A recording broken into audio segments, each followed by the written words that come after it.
नमस्कार, क्या आपको पता है भूखाल कालिका माता का मंदिर कुछ ही समय पश्चात अब हम सबके सामने एक नए स्वरूप में आने वाला है, दिव्य और भव्य। आजकल उसमें बहुत जोरों से काम चल रहा है। उसके मूल पर कोई छिड़कानी न करते हुए उसे आधुनिकता का रंग दिया जा रहा है और यह सब हो रहा है भूखाल कालिका चैरिटेबल ट्रस्ट के तहत।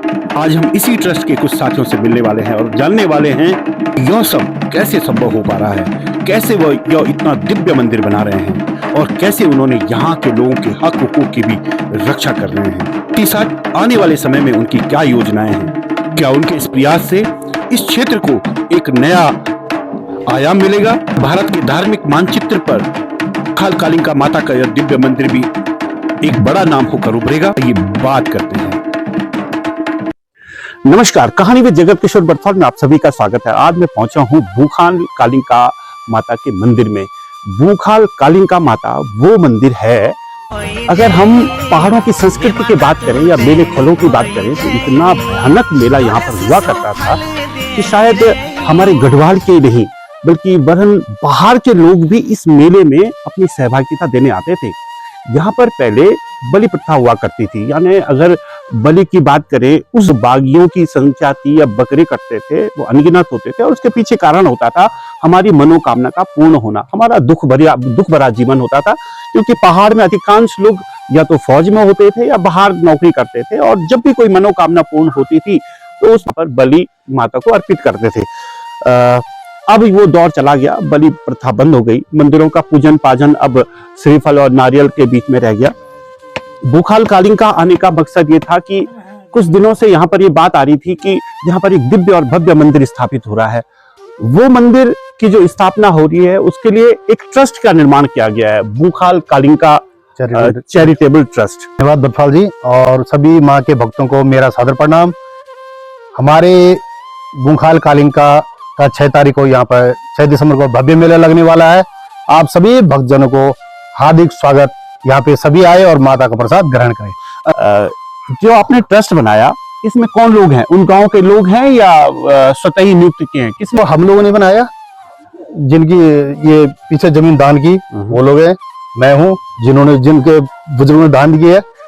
हमारे डॉक्टर राजेंद्र सिंह हैं जो पहले बिरला कैंपस के अध्यक्ष, वो डायरेक्टर रह चुके हैं और संस्थापक श्री डॉक्टर धन सिंह राव जी हैं। और बाकी हमने अभी तो एक लिस्ट बनाई है, जितने हमारे क्षेत्र में सबको उसमें नॉमिनेट सदस्य किया जाएगा। इस ट्रस्ट से जो यहाँ आम जनमानस है या जो श्रद्धालु आने वाले हैं उनको क्या लाभ होने वाला है? उनको लाभ हम जितना हमसे होता हम उनको पूरी सुविधा देते हैं। यहाँ पे रास्ता बनवा रहे हैं, जो भी यहाँ पे हो सकता है उनसे हम जितना हमसे होता है हम कर रहे हैं ट्रस्ट की तरफ से। मेरे साथ हैं भूखाल कालिका चैरिटेबल ट्रस्ट के जो ट्रस्टी हैं सुंदर सिंह रावत। आइए उनसे जानते हैं कि ट्रस्ट जो बना है लोग इसके बारे में क्या कहते हैं। आपका अभिनंदन है, स्वागत है जी। धन्यवाद बरथौल जी। क्या कहते हैं लोग जब यहाँ पे आपने ट्रस्ट की बातें की होंगी, हम ट्रस्ट बना रहे हैं, कैसी बातें सामने आई थी?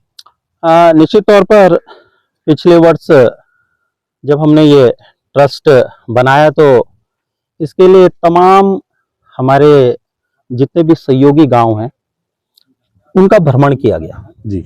मूलतः जब कोई भी चीज प्रारंभ होती है तो उसमें पहले कुछ ही लोगों सहयोग करते हैं। बिल्कुल बिल्कुल।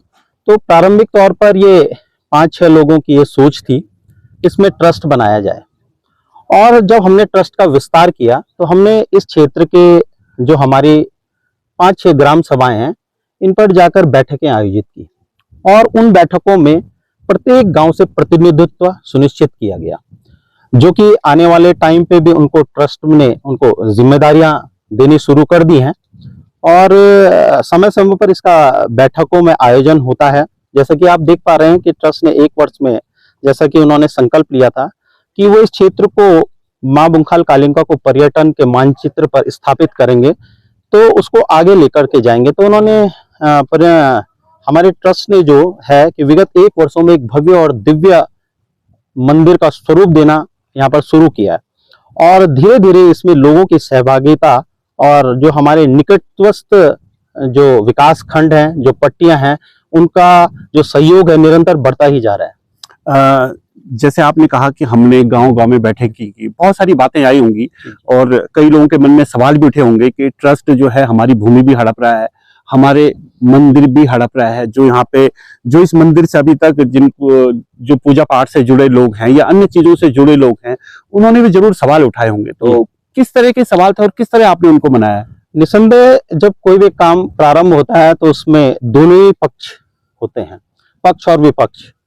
जब हम लोगों ने प्रारंभ तौर पर हम गांव-गांव लोगों को ये समझाने के लिए गए कि एक भव्य ट्रस्ट का निर्माण हो रहा है, जो कि निकट भविष्य में इस बुंखाल कालिका के मंदिर को उत्तराखंड ही नहीं बल्कि विश्व के मानचित्र पर स्थापित करेंगे, तो तमाम तरह के प्रश्न थे, स्वाभाविक तौर से लोगों के मन में थे। जहां तक सबसे पहले भूमि का मामला था, तो भूमि जिस भूमि पर ये मंदिर स्थापित हो रहा है, ये ग्राम सभा मलुंड, अच्छा, मलुंड के जो हमारे भूमि धावक हैं उनके नाम थे और बुंखाल गांव है यहाँ पर प्रॉपर, उनके नाम थी। इनमें से कुछ जो भूमि धारक थे उन्होंने निःशुल्क ये कुछ खेत हमें ट्रस्ट के नाम दिए हैं और कुछ ने खरीदनामे से ही ट्रस्ट के नाम दिए हैं। तो जिनकी भूमियां थी उनमें तो कोई असंतोष नहीं है, उन्होंने सब खुल करके अपनी भूमि का ट्रस्ट के नाम दी है। सतीश भाई, जैसे हम लोग आस्था से जुड़े हैं और ये जो सवाल है बुखाल कालिका तो हम सबके मन में बसती है। हमारे पूर्वजों ने से ही हम सुनते आ रहे हैं बुखाल कालिका के बारे में कि यहाँ पर ऐसा है, या पौराणिक दंत कथाओं में हमने बहुत सारी चीजें सुनी हैं। क्या यहाँ पर जब आपने मंदिर उस जगह पर जो एक खुला स्थान था, उस जगह पर आप लोग अब दिव्य मंदिर बना रहे हैं, क्या ये सवाल नहीं आया कि आस्था के साथ छेड़खानी हो रही है? जी बिल्कुल, इस रूप में हमारे पास सवाल आए थे कि जो पहले जो मंदिर था वो खुला था बिल्कुल, लेकिन ट्रस्ट ने ये निर्धारित किया कि हम मूल जो मंदिर है उसके स्वरूप के साथ कोई छेड़छाड़ी नहीं की जाएगी।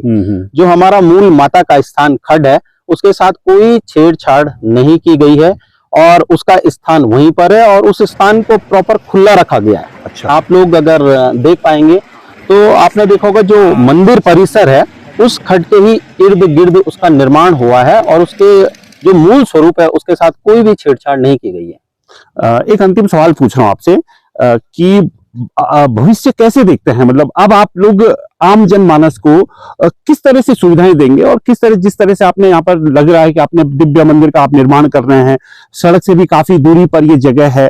अब तो खैर ठीक है कि अब बलि प्रथा हमारे यहाँ नहीं है, स्वाभाविक तौर पर लोग नारियल और श्रीफल से ही पूजा कर रहे हैं।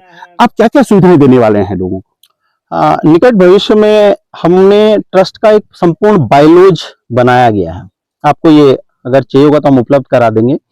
मोटे तौर पर उसमें प्रारंभिक अवस्था में तो मंदिर का निर्माण करना है और मंदिर के साथ साथ ही जब मंदिर श्रद्धालुओं की संख्याएं यहाँ पर निरंतर बढ़ती जाएंगी तो इसके ठीक पीछे हमने धर्मशालाओं की व्यवस्था की है और तमाम जितने यात्री हैं भविष्य में हम ये भी सुनिश्चित करेंगे कि उनका ठहरने के लिए जो स्थान होंगे वो भी हम लोग ट्रस्ट के माध्यम से बनाने का प्रयास करेंगे। इसके अतिरिक्त ट्रस्ट ने ये भी संकल्प लिया है कि निकट भविष्य में हम इस क्षेत्र को पर्यटन की दृष्टि से जोड़ेंगे, क्योंकि कोई भी क्षेत्र है जब वो पर्यटन के दृष्टिकोण से जुड़ जाता है तो वहाँ के जो व्यक्तित्व होते हैं, जो वहाँ के आम जनमानस होते हैं, उनकी आय में वृद्धि होती है।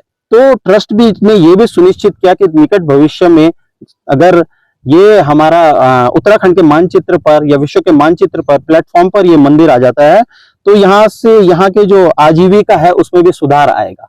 और इसके अलावा ट्रस्ट ने ये भी निर्धारित किया गया है कि जब मंदिर का स्वरूप अपना ले लेगा तो जो हमारे निकटवर्ती इसके गांव है वहां पर भी जो जिन चीजों की कमी होंगी, चाहे आपके रास्तों की कमी है या मूलभूत सुविधाओं की कमी है, तो ट्रस्ट उसमें भी अपना सहयोग देगा। ट्रस्ट इस चीज से कैसे निपट रहा है? क्योंकि एक सवाल आता है, क्योंकि कोई भी मंदिर हो उससे कुछ लोग जुड़े रहते हैं और जिनकी आजीविका उससे चलती आ रही है, जिनसे हम हक हुकूक कहते हैं। जी जी, यहाँ पर भी वो बातें आई होंगी। बिल्कुल। तो उनका समाधान किस तरह से निकाल रहे हैं आप लोग? देखिए, सबसे पहले तो मंदिर जो है वो एक श्रद्धा का केंद्र है। हमारे गोदियाल जो गोदा के लोग हैं वो पुजारी वर्ग यहाँ पर है। जो सेवा भाव ट्रस्ट बनने से पूर्व मंदिर के प्रति उनका था, आज भी वही है। उसमें कोई परिवर्तन नहीं आया है। और ट्रस्ट ने मंदिर के स्वरूप और पुजारियों को कहीं पर भी उनके हकों को कहीं पर भी उनके हकों का कहीं पर अनदेखा नहीं किया गया है। यहाँ तक कि पुजारी वर्ग का तो मैं विशेष रूप से धन्यवाद करूंगा कि जब से ट्रस्ट का निर्माण हुआ है उन्होंने बढ़ चढ़कर कंधा से कंधा मिलाकर हमें और इस संपूर्ण जो हमारे श्रद्धालु हैं, जो हमारे ट्रस्ट के मेंबर्स हैं, उन अपना सहयोग उन्होंने प्रदान किया। इस पूरी प्रक्रिया में कौन लोग हैं जिन्होंने बहुत कुछ आपके लिए, जिनका आप धन्यवाद करना चाहेंगे? बहुत सारे लोग हैं, नाम लेना तो सुनिश्चित नहीं है। सबसे पहले तो मैं माननीय डॉक्टर धन सिंह रावत जी का ही बहुत बहुत धन्यवाद करूंगा, जिनकी की ये सोच थी कि हम सबकी आराध्य देवी है और हमें कहीं ना कहीं ये कुंठा होती है कि जब हम बाहर के ट्रस्टों में साउथ इंडियंस जाते हैं या नॉर्थ इंडिया के अन्य मंदिरों में जाते हैं तो वहां पर मंदिरों का स्वरूप ही कुछ निराला होता है। बिल्कुल बिल्कुल। तो जब उनसे हमारी ये चर्चाएं निरंतर हुई तो उन्होंने ये भाव उत्पन्न किया कि हमें भी इस अपनी ये जो देवी है इसको भी पटल पर लाना पड़ेगा। और इसके लिए मैं तमाम पुजारी वर्गों का, विशेष रूप से जो हमारे पुजारी वर्ग हैं और उसमें युवा पुजारी वर्गों ने हमें विशेष रूप से सहयोग प्रदान किया है और बढ़ चढ़ करके उन्होंने हमारा सहयोग दिया है। आप लोगों को बहुत बहुत बधाई है, क्योंकि पहाड़ में कम से कम जब बद्रीनाथ केदारनाथ की बात आई थी, वहां पर भी ट्रस्ट की बात आई थी, वहां पे भारी विरोध हुआ था और आप लोगों ने पहाड़ के इस दूरस्थ क्षेत्र में, पौड़ी में, बूखाल कालिंका जैसे क्षेत्र में आपने ये सब कर दिखाया और आज ट्रस्ट के रूप में आपने दिव्य और भव्य मंदिर हम सबके सामने कुछ समय बाद आने वाला है। शायद मुझे लगता है 6 तारीख को पूजन वगैरह है। हम सब लोग उस इंतजार कर रहे हैं उस दिव्यता का, और आज आए हैं तो कुछ दिव्यता हम जरूर दिखाएंगे। आप सबको बहुत बहुत बधाई है, शुभकामनाएं। आपका ट्रस्ट लोगों की जो भावनाएं हैं उस पे खरा उतरे, ऐसे हम कामना करते हैं। बहुत बहुत धन्यवाद भरतवाल जी। और सभी श्रद्धालुओं से मेरा निवेदन भी रहेगा आपके चैनल के माध्यम से कि आने वाली जो 6 तारीख है आप सब लोग बढ़ चढ़ के माता रानी के दर्शन करने का आइए और इस क्षेत्र का जो विकास है, जो पर्यटन के मानचित्र पर स्थापित करने का संकल्प इस ट्रस्ट के माध्यम से आम जनमानस ने देखा है, मुझे आशा ही नहीं पूर्ण विश्वास है कि आप अपनी उपस्थिति देकर सब लोगों को, इस मंदिर को और इस क्षेत्र के संपूर्ण श्रद्धालुओं को कृतार्थ करेंगे। धन्यवाद।